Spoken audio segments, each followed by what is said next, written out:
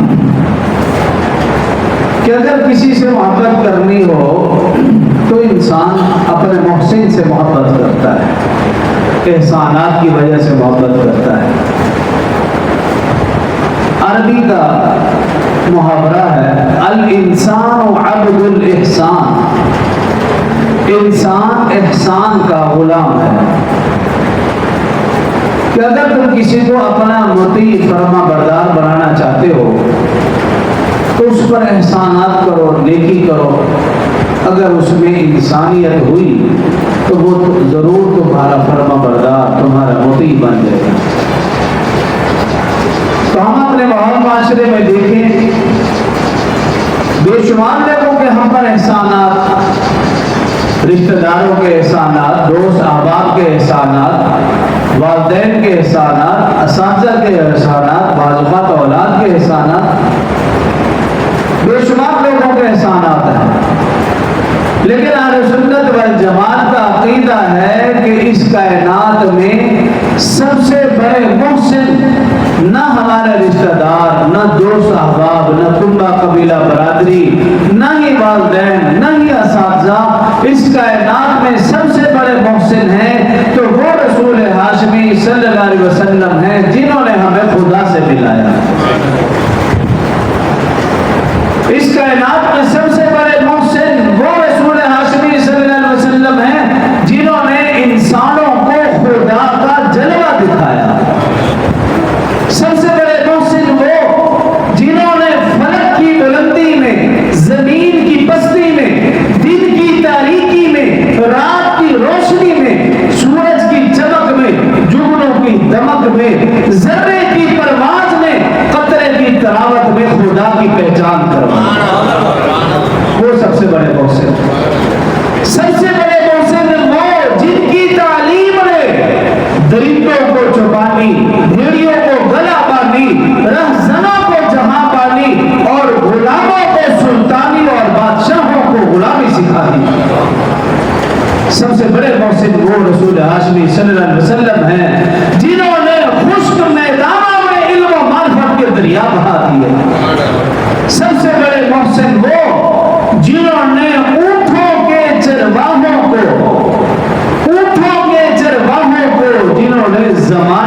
امام بنا دیا، وہ سب سے بڑے محسن۔ تو کسی کے احسان ایک فرد پر ہے، کسی کے احسان ایک بشر پر ہے، کسی کے احسان ایک طبقے پر ہے، لیکن قربان جائے حضرت محمد رسول اللہ صلی اللہ علیہ وآلہ وسلم پر آپ کے احسانات ہر فرد، ہر بشر، ہر طبقے، انسانات پر ہی نہیں، صرف انسانوں پر ہی نہیں، حیوانات پر بھی آپ کے احسانات ہیں کہ آپ نے حیوانوں کو ظلم و ستم سے بچایا۔ یہ رسول اللہ صلی اللہ علیہ وسلم کے احسان، ہر طبقے کے ہر فرد اور ہر بشر پر احسانات ہیں۔ آپ دیکھیے یتیموں پر رسول اللہ صلی اللہ علیہ وسلم کے احسانات ہیں کہ رسول اللہ صلی اللہ علیہ وسلم جب تشریف لائے یتیموں کا مال اڑا دیا جاتا تھا۔ رسول اللہ صلی اللہ علیہ وسلم نے ارشاد فرمایا جو یتیموں کے سر پر شفقت سے ہاتھ رکھے گا، جو یتیموں کی پرورش کرے گا، آقا صلی اللہ علیہ وسلم نے احسان کیا، فرمایا کہ وہ اور میں قیامت کے دن یوں ساتھ ہوں۔ کتنا بڑا احسان ہے۔ بیگموں سے نفرت کی جاتی تھی، آقا صلی اللہ علیہ وسلم نے صرف زبانی طور پر نہیں، عملی طور پر 25 سال کی عمر میں 40 سال کی بیوہ خاتون سے رسول اللہ صلی اللہ علیہ وسلم نے شادی کی، اس کو گھر میں لائے، گھر میں بسا کر اعلیٰ مثال قائم کر دی۔ بیگموں سے نفرت کی جاتی تھی، رسول اللہ صلی اللہ علیہ وسلم نے احسان کیا، انہیں اپنے گھر میں بسایا۔ مزدوروں کے حقوق غصب کیے جاتے تھے، آقا صلی اللہ علیہ وسلم کا احسان دیکھیے، آقا صلی اللہ علیہ وسلم نے فرمایا مزدور کا پسینہ خشک ہونے سے پہلے اس کی اجرت دے دی جائے، یہ مزدوروں پر احسانات ہیں رسول اللہ صلی اللہ علیہ وسلم۔ عورتیں حیوانوں کی سی زندگی بسر کر رہی تھی، رسول اللہ صلی اللہ علیہ وسلم نے ماں، بہن، بیوی، بیٹی کی حیثیت سے انہیں عظیم مقام اور مرتبہ عطا فرمایا۔ بہن کا وراثت میں کوئی تصور ہی نہیں تھا، بہن کا وراثت میں کوئی تصور ہی نہیں تھا، رسول اللہ صلی اللہ علیہ وسلم نے بہن کو وراثت میں، جائیداد میں حق دیا اور اس پر احسان کیا۔ لیکن اگر آج کوئی بھائی اپنی بہن کو وراثت میں حق نہیں دے رہا تو وہ سمجھ لے کہ زمانہ جاہلیت میں زندگی گزار رہا ہے۔ رسول اللہ صلی اللہ علیہ وآلہ وسلم نے بیوی کو جوتے کی نوک پر رکھا جاتا تھا، نوکرانی سمجھا جاتا تھا۔ رسول اللہ صلی اللہ علیہ وسلم نے کیا فرمایا؟ خیرکم خیرکم لأہلہ وأنا خیرکم لأہلی، فرمایا تم مردوں میں سے سب سے بہتر وہ ہے جو اپنی بیوی کے لیے بہتر ہو، اور فرمایا میں اپنی بیوی کے لیے سب سے بہتر ہوں۔ یہ رسول اللہ صلی اللہ علیہ وسلم نے بیوی کے اوپر احسان کیا۔ بیویوں سے نفرت کی جاتی تھی، قریب نہیں بٹھایا جاتا تھا، آقا صلی اللہ علیہ وسلم نے اپنی بیویوں کو اپنے پاس بٹھایا، ان کے منہ میں اپنے ہاتھ سے لقمہ دیا، ان کے ہاتھوں سے خود لقمہ کھلایا، خود لقمہ کھایا۔ یہ رسول اللہ صلی اللہ علیہ وسلم نے خواتین پر احسانات فرمائے۔ اسی طرح ماں کے ساتھ، سوتیلی ماں کے ساتھ، باپ مر جاتا تو سوتیلی ماں کے ساتھ زنا کیا جاتا تھا، سوتیلی ماں کے ساتھ۔ شوہر فوت ہو گئے، بیوی کو اس کے ساتھ زندہ دفن کر دیا جاتا تھا۔ رسول اللہ صلی اللہ علیہ وسلم نے جنت تحت اقدام الامہات، ماں کے قدموں کے نیچے اللہ نے جنت رکھ دی ہے، جس نے ماں کی خدمت کی وہ حقیقت میں جنت میں پہنچ گیا۔ یہ احسان کیا ایک ایک صرف حدیث۔ بیٹیوں کو زندہ درگور کیا جاتا تھا، بیٹیوں کے ساتھ دیکھو نفرت کی آخری انتہا، زندہ درگور، ماننا بھی نہیں، زندہ درگور۔ رسول اللہ صلی اللہ علیہ وسلم نے ارشاد فرمایا جو شخص اپنی بیٹی کی صحیح تعلیم و تربیت اور پرورش کرے گا، رسول اللہ صلی اللہ علیہ وسلم نے یوں اشارہ فرمایا، کہا وہ شخص اور میں جنت میں ساتھ ہوں گے۔ ہاں انگلیوں میں فرق تو ہے، ظاہر ہے کہ نبی کے مقام میں اور غیر نبی میں فرق، لیکن فرمایا کہ میں اور وہ جنت میں ساتھ ہوں گے جس نے اپنی بیٹی کی صحیح تعلیم و تربیت اور پرورش کی۔ یہ بیٹیوں پر احسانات۔ انسان کے خون کی کوئی قدر و قیمت نہیں تھی، معمولی بات پر جھگڑا ہوا، سارا سال تک ایک دوسرے کے قتل ہو رہے۔ رسول اللہ صلی اللہ علیہ وسلم نے کیا احسان فرمایا؟ کہا کہ انسان، فرمایا کہ انسان خانہ کعبہ سے بھی زیادہ محترم ہے۔ یہ احسان کیا رسول اللہ صلی اللہ علیہ وسلم نے انسان تھا. اسی طرح یہ شجر حجر انسان شجر حجر کیڑے مکوڑوں کے سامنے جھکتے تھے. رسول اللہ صلی اللہ علیہ وسلم نے ان کو ایک اللہ کے سامنے جھکایا. یہ انسان ذات پات کنبہ قبیلہ برادری میں تقسیم تھے. رسول اللہ صلی اللہ علیہ وسلم نے فرمایا یا ایھا الناس اے لوگو انا خلقناکم من ذکر و انثی بے شک ہم نے تمہیں ایک مرد اور ایک عورت سے پیدا کیا. وجعلناکم شعوبا وقبائل لتعارفوا یہ کنبہ قبیلہ برادری یہ تو صرف پہچان کے لیے ہے. ہاں ان اکرمکم عند اللہ اتقاکم تم میں سے سب سے زیادہ عزت والا اللہ کے ہاں وہ ہے جو سب سے زیادہ پرہیزگار ہے گناہوں سے بچنے والا ہے. فرمایا لا فضل لعربی ولا عجمی جو انسان ذات پات برادری میں تقسیم تھا آقا صلی اللہ علیہ وسلم نے فرمایا کسی بھی عربی کو کسی اجمی پر کوئی فضیلت حاصل نہیں. اللہ کے ہاں سب برابر ہیں. اگر فضیلت ہے تو وہ تقوی اور پرہیزگاری اور گناہوں سے بچنے کی وجہ سے. یہ رسول اللہ صلی اللہ علیہ وسلم کے احسانات. اب دوسری طرف آپ دیکھیے آقا کے تو یہ احسانات ہر طبقے کے ہر فرد اور بشر پر احسانات. لیکن دوسری طرف رسول اللہ صلی اللہ علیہ وسلم کو ساحر کہا گیا, جادو کہا گیا, جادوگر کہا گیا, مجنو کہا گیا, پاگل دیوانہ نعوذ باللہ یہ الفاظ کسے گئے. صرف الفاظ کی حد تک نہیں. رسول اللہ صلی اللہ علیہ وسلم نماز میں ہیں غلاظت والی گندگی بھری آپ کے اوپر اوجری ڈالی گئی. صرف یہی نہیں رسول اللہ صلی اللہ علیہ وسلم طائف میں تشریف لے گئے آپ کے جسم کو لہو لہان کر دیا گیا. صرف یہی نہیں 3 سال تک شیب ابی طالب میں رسول اللہ صلی اللہ علیہ وسلم کا بائیکاٹ کر دیا گیا. آپ کو قید و بند کر دیا گیا. صرف یہی نہیں کون سا ظلم و ستم ہے جو نہیں کیا گیا. یہاں تک کہ آپ کو اپنا مکہ عزیز پیارا وطن خانہ کعبہ چھوڑنا پڑا, ہجرت کرنی پڑی. رسول اللہ صلی اللہ علیہ وسلم نے یہ ساری تکالیف جو برداشت کی کسی منصب کے لیے نہیں, کسی عہدے کے لیے نہیں, کسی رشتہ داری کے لیے نہیں, مال و دولت کے لیے نہیں, یہ ساری کی ساری تکلیفیں برداشت کی تو صرف یہی ایک فکر تھی آقا صلی اللہ علیہ وسلم کو کہ میرا ہر امتی جہنم سے بچ کر جنت میں جانے والا بن جائے. اس فکر کی خاطر رسول اللہ صلی اللہ علیہ وسلم نے احسانات بھی کیے, ساری تکلیفیں بھی برداشت کی. یہی وجہ رسول اللہ صلی اللہ علیہ وسلم مکہ میں ہیں تب بھی امت کی فکر ہے, مدینہ میں ہیں امت کی فکر ہے, بدر عہد میں ہیں امت کی فکر ہے, دن ہو یا رات, خلوت میں ہو یا جلوت میں رسول اللہ صلی اللہ علیہ وسلم کو امت کی فکر ہے. ہر وقت ہر لحظہ امت کی فکر تھی. دنیا میں تھے تب بھی امت کی فکر, آخرت میں ہوں گے. حدیث مبارکہ میں ہے کہ نفس نفسی کا عالم ہوگا. آدم صفی اللہ نفس نفسی کہہ رہے ہوں گے, نوح نبی اللہ نفسی نفسی کہہ رہے ہوں گے, ابراہیم خلیل اللہ نفسی نفسی کہہ رہے ہوں گے, اسماعیل ذبیح اللہ نفسی نفسی کہہ رہے ہوں گے, داؤد خلیفۃ اللہ نفسی نفسی کہہ رہے ہوں گے, موسیٰ کلیم اللہ نفسی نفسی, عیسیٰ روح اللہ نفسی نفسی. قربان تھے رسول اللہ صلی اللہ علیہ وسلم نے دنیا میں رہتے ہوئے بھی احسانات کیے اور آخرت میں جب نفس نفسی کا عالم ہوگا آقا صلی اللہ علیہ وسلم کی زبان پر امتی امتی ہوگا. تو جو ایسی عظیم ذات ہو اس کا حق نہیں کہ اس سے محبت کی جائے. کمالات میں دیکھا سب سے اعلیٰ و ارفع, حسن و جمال میں دیکھا سب سے اعلیٰ و ارفع, احسانات کی دنیا میں دیکھے رسول صلی اللہ علیہ وسلم سے بڑھ کر کوئی محسن نہیں. تو پھر آقا سے محبت بھی کی جائے اور ایسی کی جائے جیسے صحابہ کرام رضوان اللہ علیہم اجمعین نے محبت کر کے دکھائی. اب چند ایک واقعہ صحابہ کے کہ انہوں نے کیسی محبت کی تاکہ میں اور آپ بھی ویسے ہی محبت کرنے والے بن جائیں. کیونکہ میں اور آپ آقا سے محبت کا دم کرتے ہیں, دعویٰ کرتے ہیں, لیکن محفل سے مجلس سے مسجد سے اٹھنے کی دیر ہے پھر ہم اسی طرح اسی روٹین میں چلے جاتے ہیں. تو یہ کوئی بری بات نہیں ہے. صحیح بات یہ ہے کہ ایمان تازہ ہو جائے. اگر پھر دوبارہ ایمان خراب ہو جائے پھر آپ تشریف لے, پھر دین کی بات کو سنیں, پھر قرآن کو پڑھیں, پھر ایمان تازہ ہو جائے گا.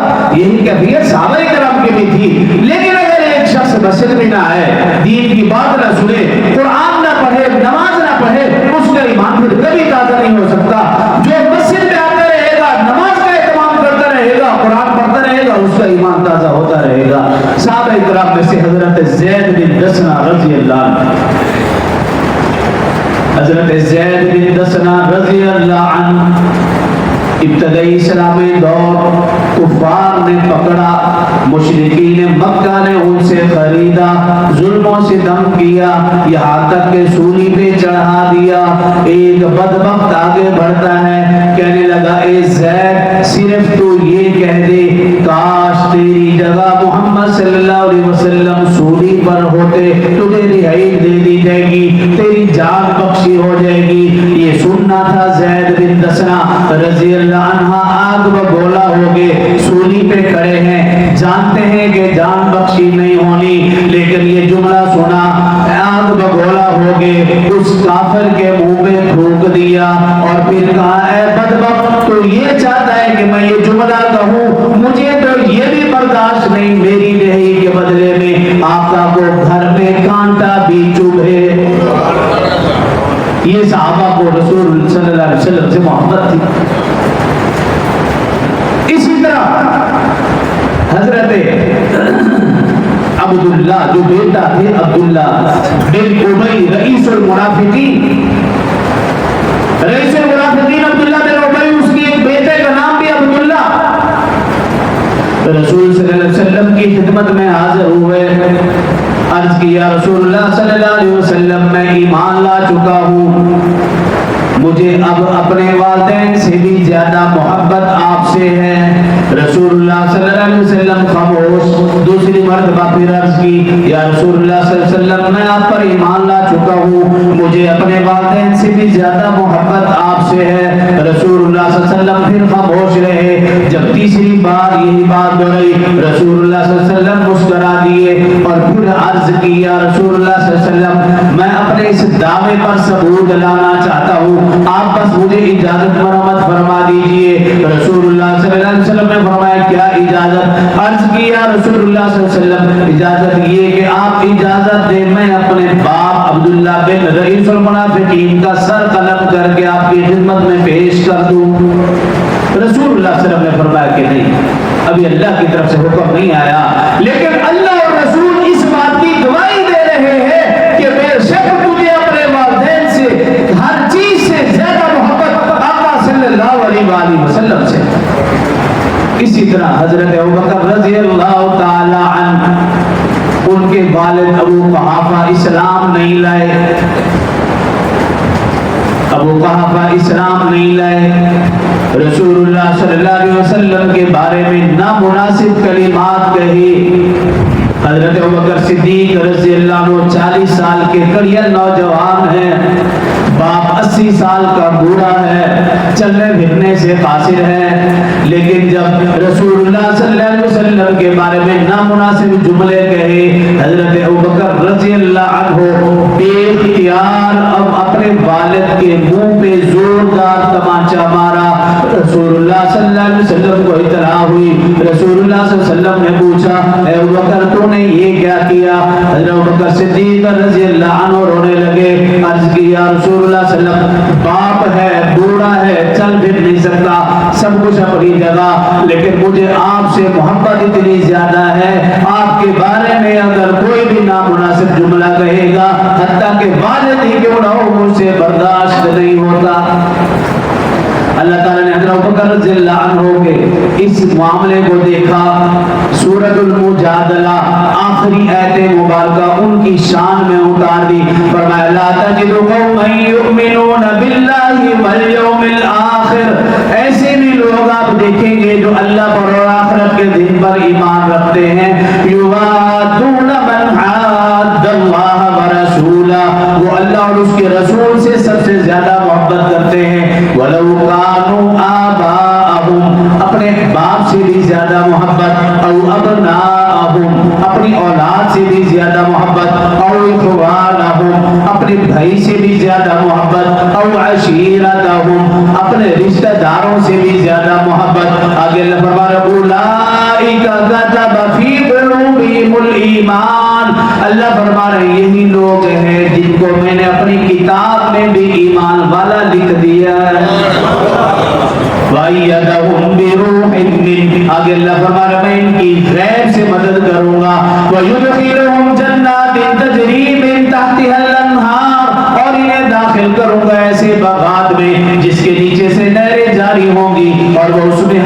رہیں گے. الا اولئک حزب اللہ، اللہ فرما رہے ہیں یہ اللہ کا لشکر ہے. الا ان حزب اللہ هم المفلحون، خبردار یہی اللہ کا لشکر کامیاب ہے. تو حضرت ابوبکر صدیق رضی اللہ عنہ آقا سے محبت اتنی ہے.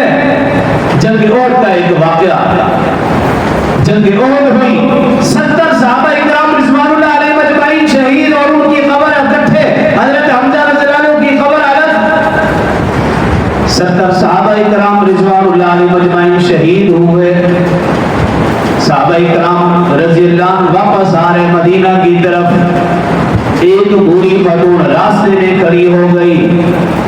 اس جنگ میں اس کا باپ بھی شریک تھا، اس کا شوہر بھی شریک تھا، اس کا بیٹا بھی شریک تھا، اس کا بھائی بھی شریک تھا. یہ بوڑھی خاتون راستے میں کھڑی ہو گئی اور آنے والوں سے پوچھ رہی ہے بتاؤ حضور صلی اللہ علیہ وسلم کیسے ہیں؟ آنے والوں نے بتایا وہ خیریت سے ہیں، لیکن آپ کا باپ شہید ہو چکا. ایک اور قافلہ آیا، بوڑھی خاتون نے پوچھا بتاؤ حضور صلی اللہ علیہ وسلم کیسے ہیں؟ بتایا کہ ابھی آپ تو خیریت سے ہیں لیکن آپ کا شوہر شہید ہو چکا ہے. پھر تیسرا قافلہ آیا، پوچھا بھی حضور صلی اللہ علیہ وسلم کیسے؟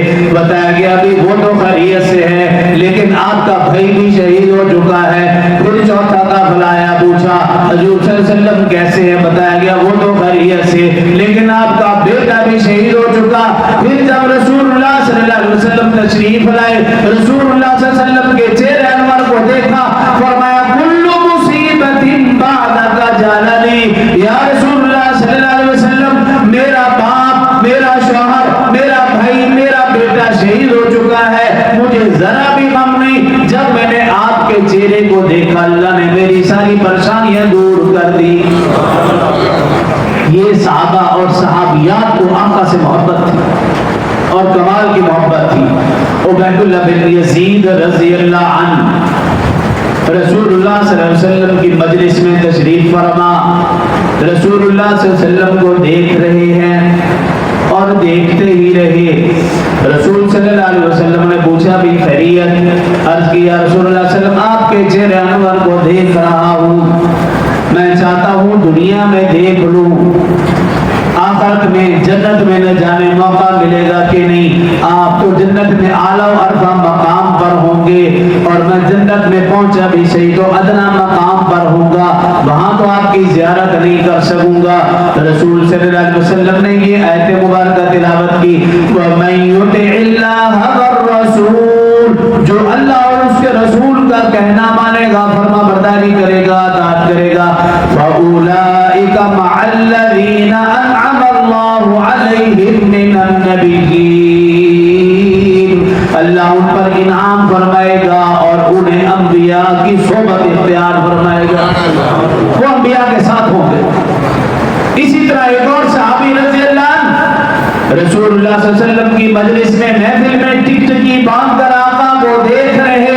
آقا نے پوچھا بھی خیریت؟ عرض کی یا رسول اللہ صلی اللہ علیہ وسلم آپ کے چہرے انور کو دیکھ رہا ہوں کہ دنیا میں موقع ملا بہاریں لوٹ لوں، آپ کے چہرے اقدس سے اپنے دل و ایمان کو تازہ کر لوں، آخرت میں آپ اعلیٰ و ارفع مقام پر ہوں گے، پتہ نہیں مجھے وہاں تک رسائی ہوگی کہ نہیں. آقا صلی اللہ علیہ وسلم نے ارشاد فرمایا من احبنی کان معی فی الجنہ، فرمایا جو شخص مجھ سے محبت کرے گا وہ جنت میں میرے ساتھ ہوگا. آقا صلی اللہ علیہ وسلم کے فرامین پر یقین ہو پھر انشاءاللہ جنت میں بھی ہوں گے، آقا کے ساتھ ہوں گے.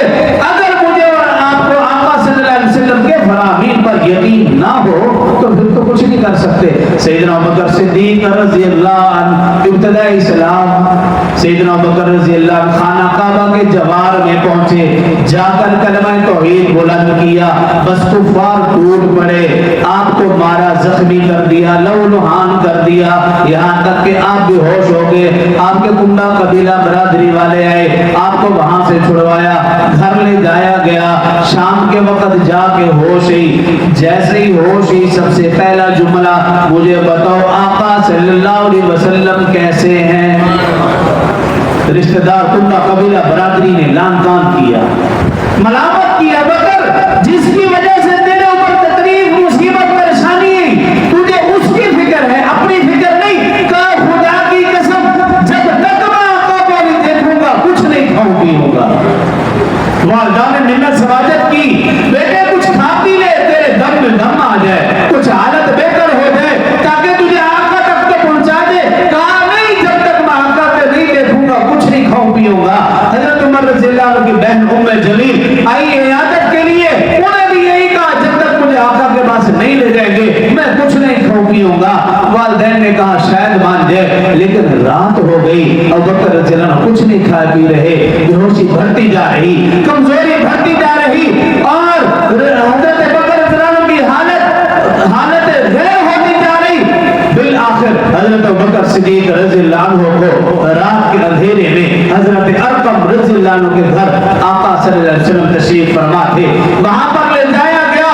رسول اللہ صلی اللہ علیہ وسلم صحابہ کرام نے جب حضرت بکر رضی اللہ عنہ کی حالت دیکھی صحابہ بھی رونے لگے. رسول صلی اللہ علیہ وسلم کی آنکھوں سے بھی آنسو آ گئے لیکن حضرت بکر رضی اللہ عنہ جیسے جیسے آقا کے قریب ہو رہے ہیں ان کی حالت بہتر ہوتی جا رہی. آقا کو جیسے گلے لگایا ابوبکر رضی اللہ عنہ بالکل ایکٹیو ہو گئے. حضرت محمد رسول اللہ صلی اللہ علیہ وسلم نے کہا اے ابوبکر مانگو کیا مانگتے ہو. اور رسول صلی اللہ علیہ وسلم نے حضرت بکر رضی اللہ عنہ سے کہا مانگو کیا مانگتے ہو. حضرت بکر رضی اللہ عنہ نے مانگا تو کیا مانگا. عرض کی یا رسول اللہ صلی اللہ علیہ وسلم میں آپ سے کچھ نہیں مانگتا میری صرف یہی ایک درخواست ہے کہ آپ میرے والدین کے لیے دعا کیجئے اللہ انہیں بھی ہدایت دے دے اللہ انہیں بھی ایمان کی دولت سے مالا مال فرما دے.